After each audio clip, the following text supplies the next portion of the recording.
अब इसका अंतर देख लो। तो दिव्या बता रही है कि जो लटकन महाराज है ना झांसी वाला, जो लटका इसका बगलियों वाला जो स्तूप होगा भरभूत को, मैं पश्चात क्या करूँ? तुम देख रहे हो मैप तो पॉलिटिकल ऐसे बना के देगा। ये झांसी बना करते थे उनके बहुत सारे फील्ड में उनकी एक्सपर्टीज थी। तो ये डॉक्टर भी थे बाय प्रोफेशन और पॉलिटिकल फिलोसफर भी थे और हिस्टोरियन भी थे। और ये मुगल एम्पायर के टाइम पे इंडिया आए थे किसके अपॉर्चुनिटीज के सर्च में। और ये इंडिया में 12 ईयर ये स्टे किए थे इंडिया में 1656 से 1688 तक। मतलब अपने घर नौकरी नहीं मिली थी, भारत आए थे सर्विस के लिए और यहाँ की शिकायत कर रहे थे। जिस थाली में खा रहे थे उसी में छेद कर रहे थे, कह रहे थे हमारा तो अच्छा जहाँ इंडिया ये ना, ये पूरा पाकिस्तान में जम्मू कश्मीर का ये रिवर जब ऐसे चलता है इस तरह से आ रहा है और यहाँ जाके ये गिरता है, ये इंडस रिवर, ठीक, सिंधु नदी। अब यहाँ पे क्या होता है, सरस्वती रिवर ये ऐसे बहता है और ये राजस्थान के कहीं इस तरह से जाके तिरोहित हो गया है। हालांकि कुछ लोग कहते हैं सरस्वती रिवर ये यहाँ उसकी डायरेक्शन ये था, इसीलिए गंगा यमुना सरस्वती प्रयागराज को संगम कहा जाता है। 3 नदियों का मिलन, तीसरी नदी अदृश्य। परंतु हड़प्पा काल में जब हम सर्च करते हैं तो हड़प्पा काल में लगभग 1200 प्लेस की खोज हुई है। इंडस वैली सिविलाइजेशन 1200 प्लेस, 1200 में से 80% प्लेस वो हैं जो सरस्वती रिवर के किनारे से जुड़े हैं। अब इसकी नई खोज हुई है, जिसने खोज किया प्रोफेसर अस्थाना, हस्बैंड वाइफ दोनों थे और दोनों 32 साल तक यहाँ रिसर्च किया, 32 ईयर दिल्ली यूनिवर्सिटी के। मेरा सौभाग्य था उनसे मुलाकात हुई मेरी, अब उन्हीं की रिसर्च की थ्योरी पब्लिश हुई थी अब जाके, और नई बुक में पूरा दिया है। इसीलिए इसका नाम इंडस सरस्वती सिविलाइजेशन, जिसे तुम लोग हड़प्पन सिविलाइजेशन के नाम से जानते हैं, ठीक है। ये नई 6 की एनसीईआरटी की बुक्स जाके देखना मिल जाएगा, क्लियर। तो बाकी सारा सिविलाइजेशन पढ़ा। Cite some rivers, जैसे for example Mesopotamia was with Euphrates and Tigris, Indus Valley was with Indus, the Egyptian civilization was with Nile। ये रीजन इसलिए था क्योंकि लोग पहले वहाँ बसते थे जहाँ पे एग्रीकल्चर हो सके, और एग्रीकल्चर कहाँ होगा, जहाँ पे पानी होगा। Land is also important factor, but फिर पानी इज ऑल्सो वेरी इंपॉर्टेंट। तो उस वक्त तो हमारे पास था नहीं कि हम पानी को ऐसे ट्रांसपोर्ट करके कहीं ले जाएंगे, तो इसलिए लोग वहाँ बसना प्रेफर करते थे।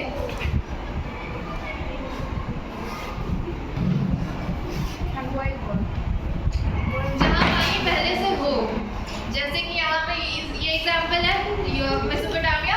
पानी देखिए हमारे पास भी है ना, मेसोपोटामिया नहीं है हमारे पास भी। एग्रीकल्चरल अवेलेबिलिटी जितना पानी है, एक बॉटल पानी से खेती थोड़ी कर लेंगे, बिल्कुल नहीं कर पाएंगे। तो यूफ्रेट्स और टिग्रिस Known for prosperity, तेज आवाज।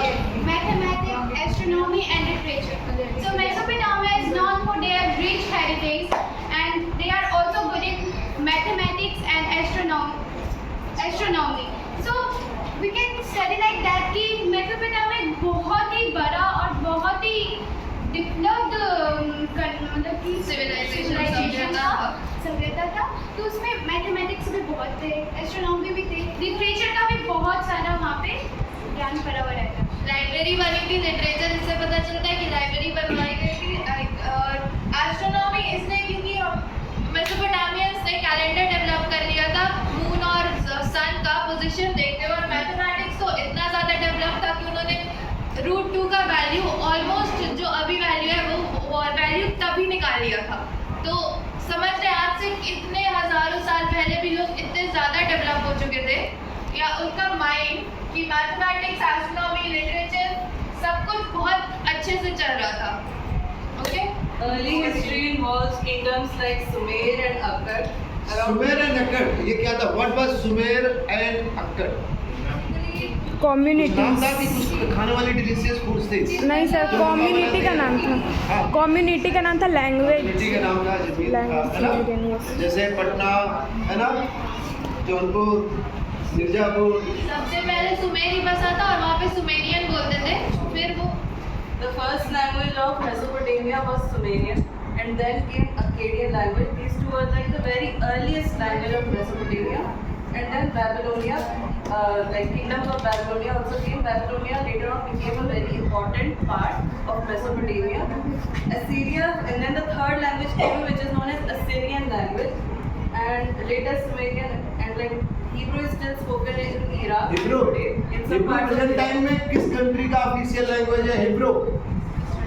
इजराइल। इजराइल का आप देख रहे हो सारे लैंग्वेज आपको वहाँ दिखाई दे रहे हैं जो आज भी वर्ल्ड हिस्ट्री में बने हुए हैं। और बेसिकली आपका हिब्रू, और हिब्रू तो गजब का है, मतलब इजराइल पूरा उस पर कमांड करता है। दुनिया में मैक्सिमम लैंग्वेज हम कौन सी बोलते हैं? Maximum Mandarin. हाँ मंदारिन, जो कहाँ बोली जाती है? चाइना। इंडिया में? चाइना। चाइना में कहाँ पे? चाइना। चाइना। कौन सी लैंग्वेज है? मंदारिन। मदारी नहीं, Archaeology in Mesopotamia began in the 1840s. There was a British newspaper which funded archaeology in the 1840s to basically prove the literal biblical meaning of the Old Testament of the Bible. So it was written. Someone please stand up and tell what is the meaning of archaeology. Archaeology